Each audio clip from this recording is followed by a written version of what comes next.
Okay, all right. I'm sorry. There was just some screen sharing issue. All right. Looking at the larger picture in the rule of three, now it is essential for a forex trader, or for that matter, a trader in any market, to plan and take trades within the context of the higher term time frames. As they always say, the trend's your friend. And ideally, you should scan through the currency pair that you're looking at, or any financial instrument for that matter, for multiple time frames, depending on whatever time frame you are comfortable with, whatever you're trading on, the daily, 4 hour, 1 hour, whatever. Now this generally gives you a good feel of where the currency's price may go to, and any counter trend moves. So you have levels of support resistance clearly visible when you look across different time frames. Right, so it gives you a feel of the trend on different time frames. You can determine whether your trade is a trend trade or a counter trend trade, and then you can manage it within this context. Now it's very, very important. This is something which I keep repeating. If you go through the previous webinars that we've here, they have been recorded, most of them. The PowerPoints are available on FXStreet. They're available on my website also. We go through the procedures on practical trading. Right? Having a trade plan is very, very important, and within a trade plan, a trade management plan is very, very important. It's never a fire and forget system. You can't take a trade and just leave it there, that either it will go to the target or it will go to the stop loss level. No, you have to manage the trade. It's very, very important. The markets are ever changing. Anything can happen at any time, and to be on top of the game, literally you have to follow up the markets or follow up your trade when you are in trade and manage the trade sufficiently. The simple fact is, folks, when you take a trade, it is out of your control. The markets take over, and you cannot control the outcome of the trade in any possible way. The market is too large to be controlled by anybody. But what you can control is the parameters that you have within yourself. Your management rules, your money management, your stop levels, all this comes under the garb of trade management. Thus, looking at different time frames gives you a bit of perspective, and you can manage within the context of the larger picture. It's very, very important. You can't trade on one time frame in isolation, because price is going to respect higher term time frames, which it does a lot of times, and you actually will not know what hit you where. This is a business where you are in a business of probabilities, and it's better to keep all the odds in your favor as far as possible. And so looking at the larger picture, but there is always a dilemma for this. Which time frame is suitable for the correct analysis? Different time frames tend to give different trends, which of course lead to confusion. Now, if you look at one chart on a 5-minute time frame, it probably would give you an uptrend, but the same currency pair or the same financial instrument on a 1-hour time frame would probably give a different trend. This 5-minute move could be a retracement or a pullback within a larger trend. So it does become confusing as to what time frames to trade on. Now, this is where the rule of three, this is my thumb rule of the rule of three. It's something which I have been trading for a very, very long time. It has helped me, and I do hope it's helped you. I've just put it down what I follow, put it down as rules over here so that it will benefit anybody who wants to be a good trader, to be very frankly. Right? Now, these have been built specifically for the MetaTrader platform. I use the MetaTrader. It's one of the most widely traded platforms. It has a lot of excellent features. But the same concept can be used on any trading platform. It's just not necessarily for MetaTrader. Let me just tell you. So the concepts that we are going to go over, if you're trading on a different time frame, on a different platform, you can apply the same thing. Now, the available time frames in the MetaTrader are these ones: the 1 minute, 5 minutes, 15, 30, 1 hour, 4 hour, daily, weekly, and monthly. That's what the standard MetaTrader time frames are available. Now, we need to select the ideal time frames. We should ideally select multiple time frames which do not give the same picture. Right? For example, the 15 minutes and the 30 minutes, if you look at both these time frames on any one currency or any financial instrument, it generally would show similar price movements, similar trends. We do not want that. We want a gap. We want different time frames which will give us different pictures. So your job as a trader is to correlate these things and put it down into perspective. So what we do is within the time frames of the MetaTrader, we eliminate this 30-minute time frame. Use the other time frames. The other time frames do fit within our parameters. So here it is, the 1 minute, 5 minutes, 15 minutes, 1 hour, 4 hour, daily, weekly, monthly. Here what I've done from practical experience is I've generally used a multiplication factor of 4. The multiplication factor of 4 will give you different perspectives across different time frames. So 1 into 4 is ideally 4 minutes. We use the 5 minutes. And the only, I would say, non-fitting parameter here is the 15 minutes, because 5 into 4 is 20 minutes. But of course, we do not have a 20-minute time frames. The toss-up was between using a 15-minute or a 30-minute. But selected the 15 minutes because the next one available is the 1 hour. So 15/4 is perfectly 1 hour. 1 into 4 is the 4 hours. Now 4 hours into 4 actually is a 16 hours, and we have a daily of 24 hours, which is not too wide a difference. It just about matches. Again, daily into 4 days is almost a week. Your week into 4 weeks is a month. So the multiplication factor of 4 kind of fits perfectly within all these time frames. So they become ideal. Everything will give you a different perspective. Now, ideally, the rule of 3 says that you should look at 3 different time frames with different perspectives. You cannot look at the trend on 3 different time frames. You have to look at levels of support, resistance. You have to look at trends. Maybe you can look at trend lines, Fibonacci levels, whatever. But the correct larger picture is when you look at different time frames for different perspectives. It helps in understanding the larger context of the picture. Let's define the first thing. Let's define the holding time frame. Now, this often becomes a matter of confusion for a lot of traders. The holding time frame is a time frame that you are trading on, the time frame that you have identified the setup conditions. Now, we'll be having a look at one example of a trade which is just taken on the USD JPY on the 1 hour time frame. So we looked at the divergence here. So when I'm talking about the divergence, you could trade on any time frame. You could be trading on the 5 minutes, you could be trading on the daily. But the holding time frame is very necessarily defined as the time frame that you're looking for a trading setup. You may look for a crossover of the moving average for volume, crossover of the MACD signal lines. You can look at pivot levels, whatever. But let's say that whatever time frame that you are looking at, that becomes your holding time frame. It's very important to identify and define the holding time frame. Now, once that is defined, then let's get on to the rule of 3. This is the crux of this entire presentation. This is the important part. This is the rule of 3.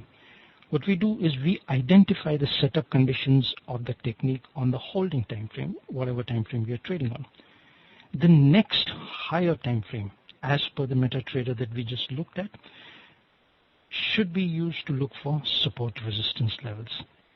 Then the second higher time frame should be used to look at the trend, to identify the trend.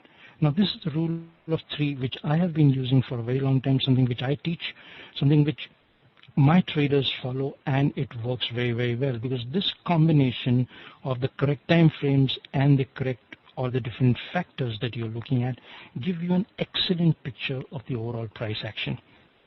Now, putting it down to the perspective into the MetaTrader, let's say that if you're trading on the 1 hour time frame, that means you're looking at the setup conditions of your technique, your strategy on this particular time frame. Then the rule of 3 applying would be your 1 hour becomes your holding time frame. You look at the next one on the MetaTrader, which is your 4 hour. You determine levels of support resistance on the 4 hour, and you look on the daily to identify the trend, to look at the trend. Right? Now, let's get one thing clear over here, or just before we go ahead. Similarly, the other time frames, just as examples, should be used along similar lines. So if you're trading on the 5 minutes, your 15 minutes becomes your support resistance levels to look for support resistance levels. The 1 hour should be used to look at the trend. Similarly, if you're trading on the daily time frame, you should look on the weekly for support resistance levels, future or higher support resistance levels, and monthly to identify the trend. Now, let's just look at the trend. let's say that you're trading on the daily time frame, just for as an example. You look at the weekly to determine levels of support resistance, and let's say you're looking for a long trade for whatever. Let's say I'm looking at a crossover of a moving average, right? On a daily time frame, I see that the 13 moving average has crossed the 34 moving average, which is a standard configuration. So I go long based on that. I will probably look at the weekly time frame to look at where the expected levels of support resistance are. I'm going long. And if I look at the monthly and I see that the trend on the monthly is down, do I not take the trade? Now this becomes a very important question, because everybody says, of course, that the trend is your friend and you shouldn't go against the trend. But I would disagree over here in one perspective. Is your trade plan, once you have a trade plan, it says that your setup conditions are fulfilled for whatever your setup conditions are. You must take the trade, because if you're going to wait for 10 different factors to come together, you'll probably just be sitting over there and not take a trade. Remember, you are in a business of probabilities, which I always say, and once you have the odds in your favor, you must take the trade. Now here, if you are against the main trend on the higher term time frame, your trade plan changes. I would probably try and take profits of the trade as soon as possible, as soon as price reaches certain, in this case, resistance levels. We are looking for trades on the long side. I would probably take profits off, shift my stops, and protect my profits and my capital. If I was within the context of the larger term trend, let that trend trade ride for a longer time.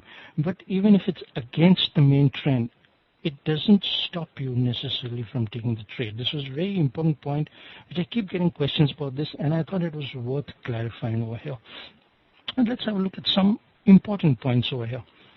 One is your trading parameters have to be applied on the holding time frame. So if 1 hour is your holding time frame, your entry for the trade, your stop levels, your target levels have to be determined on the 1 hour. You cannot go to a higher term time frame to do that. Similarly, if you're looking for a break of a key level, entries are also based on break of trend lines, break of support resistance levels. So if you're looking for a break of a Fibonacci level, of a break of a trend line, then you should look for a close of the 1 hour candle above or below these levels, whatever the case may be. You cannot, if 1 hour is your holding time frame, you cannot say that I'm looking for a close of this particular trend line, only then I would take the trade. No, your holding time frame is your 1 hour. Your parameters have to be applied on that particular holding time frame. The point is, you can go down one time frame, then your holding time frame, just to get a clearer picture of price action. Using the same example, if the 1 hour is your holding time frame, you can go down. What's the next lower time frame on the MetaTrader that we looked at, the chart, that ladder that we looked at?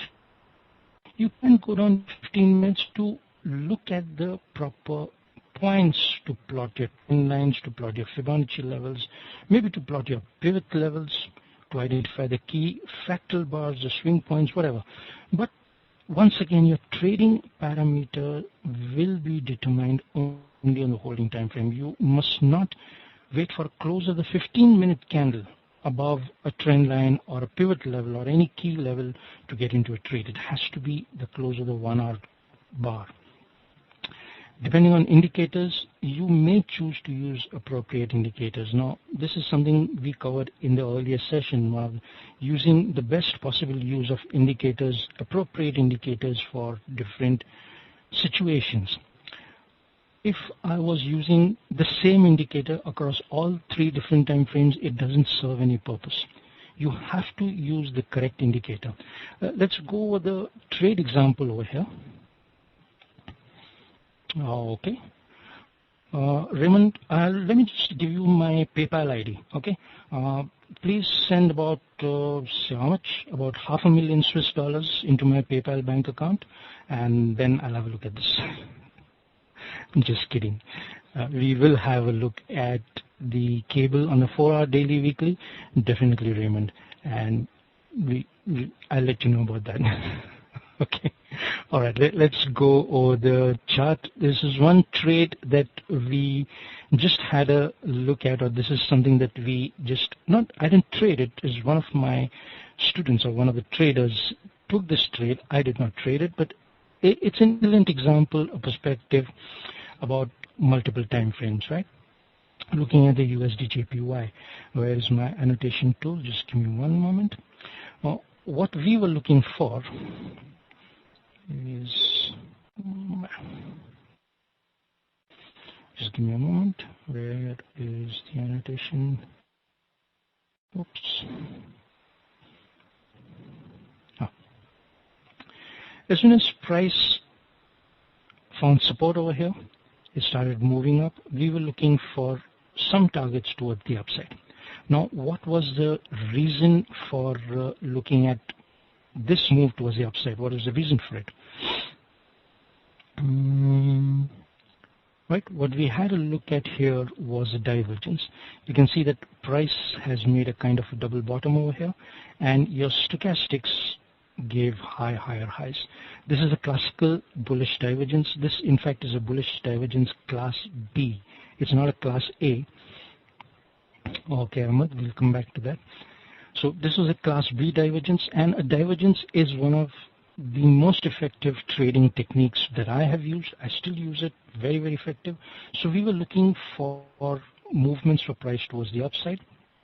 And once we started looking for moves towards the upside, let's have a look at how we use the different time frames over here.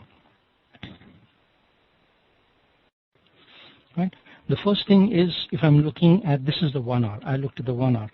The first thing is we look at the next higher term time frame for your levels of support resistance. And mind it, we are at a stage where we have not yet taken the trade. We are looking to go long, so we go ahead to the 4 hours. On the 4 hours, let me just zoom it inside. On the 4 hours, we had levels of support resistance. I could identify a very strong level over here. This is something my MetaTrader has shifted. Okay, just give me a moment. Right, we identified a very strong level of support. So price bounced off a level of support. Now, levels of support resistance, ideally a practical tip, is any level which turns from support to resistance is always a very good level. So this was a resistance turned into support. So this was a good level. So longs were justified here because price bounced off a support level. As far as looking for targets towards the upside, this has been on an uptrend for a very long time. There is no previous high. So I do not have a previous level of resistance. So the only level of resistance that I can look for is that price may come to the high. Right? So we were looking at levels of support resistance. Now we shift over on this. Now let's first get over this. Now we shift over to the daily time frame. You can see that the trend is definitely towards the upside. So it's a long trend. And if we get a long trade remaining in the direction of the longer term trend, makes a lot of sense. It kind of, what I say is, it puts the wind in your sails. The trade tends to go further and further. So this was an excellent trade as far as the rule of 3 was concerned. Let's touch upon one more point about the indicators. On the bar, I'm using the stochastics over here. I generally use only the stochastics, mainly to determine the divergence. And as you can see over here, the stochastics, because of the way they are built, because of the way they are calculated, they give excellent indications of oversold, overbought levels, which in turn give excellent indications of divergence. It gives better divergence ups than the MACD, the RSI. It is just from my personal experience. So I use the stochastics, and as you can see over here, there was an excellent divergence. When I'm looking for levels of support resistance on the 4 hour, there are no indicators. I don't need indicators. I'm looking at price action. I'm looking at levels of support resistance in the price action. If I use the indicator, I'll only tend to confuse the matter a little more. Why do I need indicator? I don't need indicator. Any indicator over here. On the daily time frame, though the trend is clearly visible over here, there are two things to look at the trend that you can effectively use. The MACD is an excellent indicator to determine your longer term trends, only because of the histograms. The MACD histograms have got some excellent qualities, and as you can see over here, there does not seem to be any loss of momentum. Price is going on the high, it's making high, your histograms are making higher highs. So the trend or your momentum, underlying momentum, is still very, very strong. There does not look to be any chance of a reversal or even a pullback at this stage. So if you're trading on the USD JPY, it's advisable to remain long because your longer term trend is definitely, the momentum is definitely, underlying momentum is very, very strong. The other indicator that you can use on a longer term time frame is a moving average. Now, believe me, the moving average, I consider the moving average to be one of the most lagging indicators. But if you look for it to identify trends or even levels of support resistance, it's an excellent indicator. You have to get the correct fit on a daily time frame. You need the correct number to it or the correct setting to it, but I prefer the MACD. So this is based on this situation, right? Okay, now let's do one thing. As Raymond said, let's have a look at, Raymond was asking on the daily, right? Daily, weekly, 4-hour daily, weekly, all right. And Ahmed, coming down to that, my time frames that I use are the ones which Raymond described. I generally trade on the 4 hours, looking at the daily and weekly, maybe on the 1 hour, but not lower than that. I prefer higher term time frames. So let's have a look at the GBP. Let's remove everything over here. Right? GBP 4 hours. Okay, now what I'm looking for is a possible setup. See, it starts with, is there a particular trade? Is there a particular setup over here? Now, what it can be is we had, or there was a possible divergence over here. If you look at this, price had made a low, lower low. Your stochastics, though, not really. This was a class C divergence, not a very good divergence. But for the time being, let's assume that we are price has moved towards the long side. You can look for levels of support resistance even on this particular time frame. So simple fact is you have a previous low, price has broken a previous low, so your underlying momentum here has shifted. Now let's look at the daily time frame, right? We go to the next time frame, we shift this, let's remove this. We are looking for levels of support resistance. Oops. GBP and daily time frame. On the GBP, I'm just looking for levels of support resistance over here. I can see a good level of support resistance somewhere over here. As I said, any level which turns from support to resistance becomes an excellent level. So we have a support which has turned into resistance. Now one of the first targets, if price moves up, will be this one. So this gives you a target in a way. Let's see if we can get some levels of support resistance towards the downside, because if price is moving down, we need to look at certain levels of support resistance towards the downside. Right? We are not looking for anything else on this time frame except levels of support resistance. We have probably a level of support resistance, maybe a strong support somewhere over here, which is waved. Now what this is giving me, that if price is moving up, I can use this as a target, the upper level, 1.5830. It's a possible level. If price still moves down, then it is expected to carry on till 1.55. And you can see, if you can stretch this over here, it is a pretty strong level of support resistance. Right, so this becomes your levels of support resistance. Now we're going to have a look at the weekly. Your trend on the weekly. Your trend on the weekly is a little flat over here if you go to see, because see, you can see the price action definitely, but it's more of a histogram. The reason why I use the MACD, your histograms are pretty flat. They are very close to your zero line. You don't have large histograms, so your trend on the longer term time frame is kind of trendless, if you can look at that. And obviously, I mean, price is kind of range bound over here. So either way, it could do good, but for the time being, definitely what you're looking for is this move towards the downside. So you're looking at a strong downtrend. Now, what does this give us on the 4 hours? On the 4 hours, if I'm looking for price to move towards the upside, right? I would rather use the same time frame. Let's just get the 4-hour one over here, 1.5850. Sorry, the daily one. So 1.5850. I have an expected target at 5850, right? Based on the 4 hours, I have a level of support resistance over here. Now, here you can refine your trades, saying that price momentum on the 1 hour seems to be bullish. You can go ahead, plot your trend lines over here. You have a close so far. This 1 hour bar is not yet completed, but if this 1 hour bar gives you a close above this trend line, your underlying momentum is certainly towards the upside. You can then plan your trades knowing that this is your target. You can keep your stops below this particular low. Entry conditions can be determined with everybody. With different factors. Here, what you do is as soon as price reaches this particular level, because you are against the main trend on the weekly, your main trend is towards the downside, you would tend to take profits. All right. Well, I hope that is clear. And just wanted to say, any other questions? I do hope this helps you identify the time frames and use it in the correct perspective.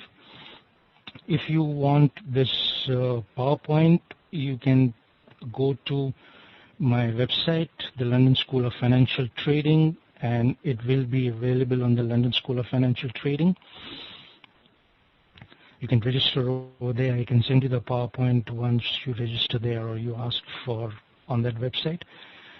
So the London School of Financial Trading is specifically for providing practical education like this. Right? We have a lot of courses, we have workshops, etc., etc. Anyway, so that was about it. AUDCHF Sylvester, I don't think we really have the time for that. And to be quite frank, honestly, this is more of a theoretical class. If you can look at it, I want you to understand this. The GBP USD was an excellent example. Good. Yamashita, yes, I find, see, the first parameter of the stochastic, the 5 that you're looking for, it doesn't really matter whether it's 5, it could be 9, it's not very important. It's the last two factors of the stochastic, the 3 and 3. The 3 and 3, if you use it in that setting, it gives a lot of whipsaws.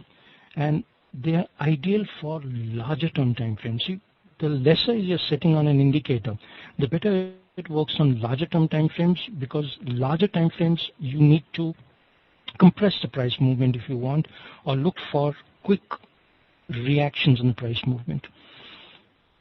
Right? I find the 5-5 to be ideal to determine divergence, and I use the same 9-5 across all time frames. It's just a very personal thing, but all of my traders follow the 9-5-5. If you're looking for divergence on the stochastic, not just oversold overbought situations, I would recommend using the 9-5-5.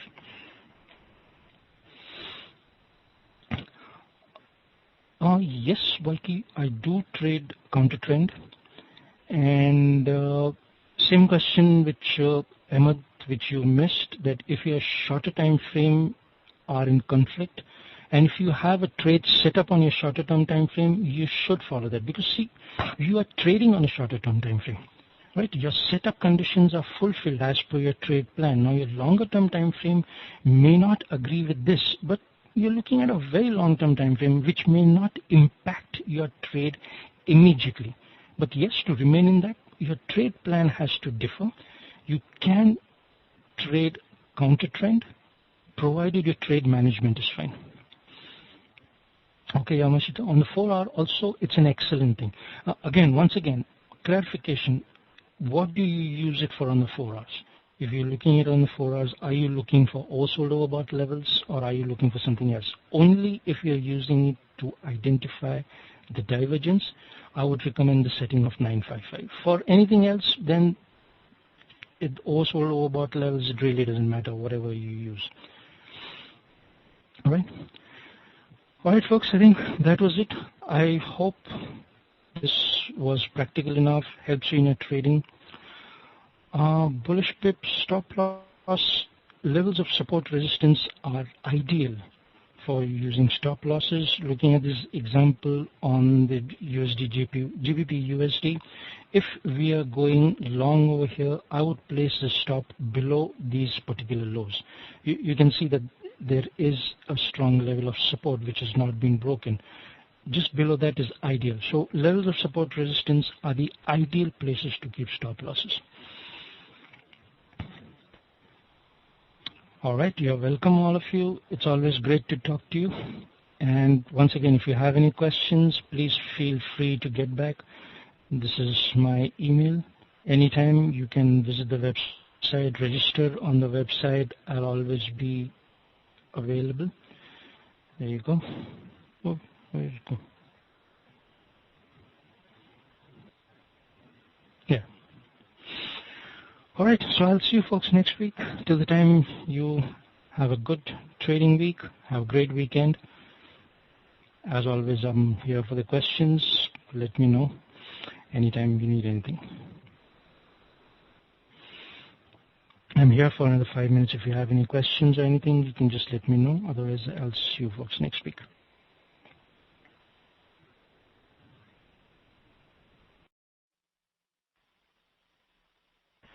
Yes, bullish pips, I do use trading stops, but trading stops in the direction of the trade, not against the direction of the trade. The trade management, my trading stops are a very important part of the trade management. It's always wiser to lock in profits as soon as price gives you some kind of profits, and for that the trading stops are excellent.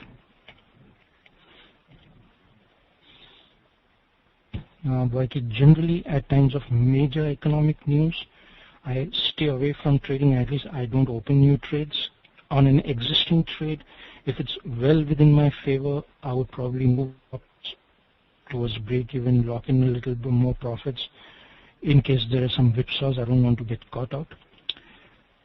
If there is an existing trade which is very close to the stop loss level, I would probably close it off.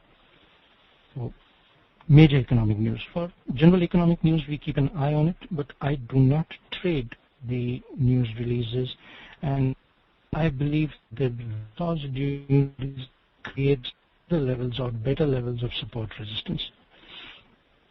So we wait for the news to settle down, for the markets to settle down, look at further levels of support resistance, Fibonacci levels, and then take the trade from there.